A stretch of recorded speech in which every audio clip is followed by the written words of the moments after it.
People who often drive late at night know that if you encounter a woman who looks the same but wearing different clothes, then most likely you have encountered a ghost. This bus driver was just like that.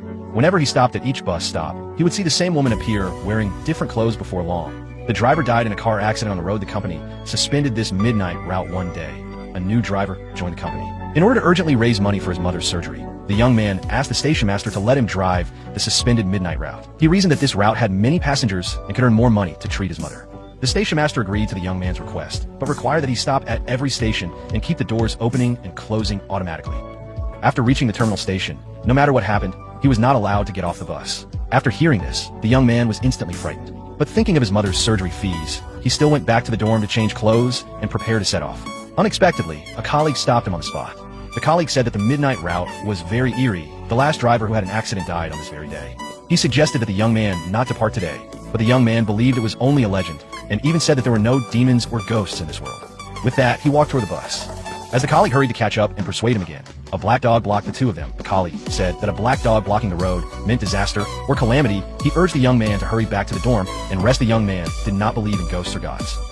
In the end, with a feeling of unease, he drove the bus onto the midnight route. Unexpectedly, there were no passengers at 3 consecutive stops.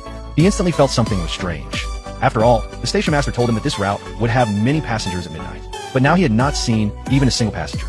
Thinking about this, the young man felt extremely scared. Just as he was about to reach the 4th stop, he noticed a tombstone next to the 4th stop. He was startled in an instant the moment he opened the bus door. The lights on the bus began to flicker. A strange cold wind blew in. Immediately after, he continued driving toward the 5th stop. Now only the 5th and 6th stops remained on the route.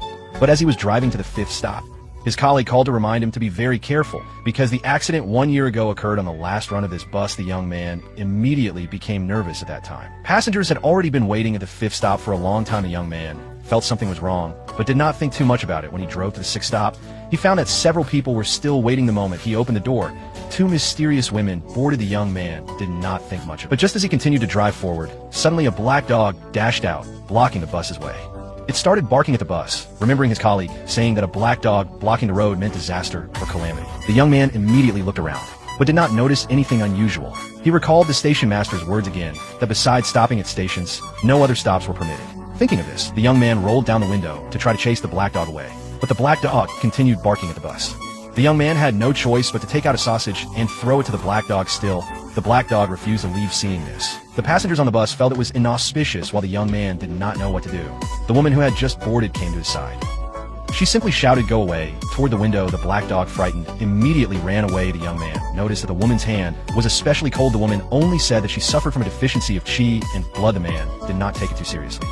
When they reached the next stop, some timid passengers got off even before the bus arrived at their destination before long. Only the 2 women remained on the bus. The man looked back and was immediately scared. After regaining his composure, he asked the woman to get off, at which station the woman said they got off at the terminal because that's where they live. The man was a bit curious.